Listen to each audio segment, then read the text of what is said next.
Hello everyone, welcome to Tech My Life. In today's video, I'm going to show you how to fix zoomed in camera on Snapchat. It's pretty simple, so let's jump right in. First, open Snapchat on your mobile device.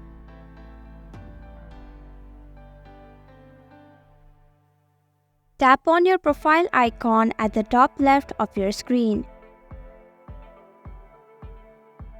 Tap on the settings icon at the top right of your screen. Scroll down a bit.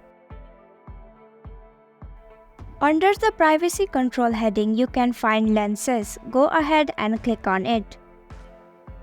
Select Clear Local Lens Data. Tap on Clear.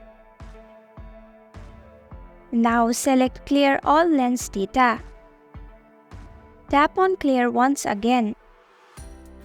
Once you have done this, click on the arrow at the top left of your screen. Now you can exit Snapchat.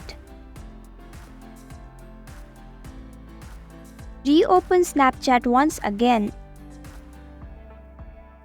Now your camera should be back to normal.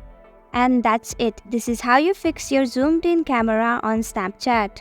Thank you for watching Tech My Life. I hope you found this video helpful. If you did, then please click the thumbs up button and comment down if you have any questions or feedback. And if you're new to our channel, subscribe and hit the bell icon so you don't miss our upcoming videos.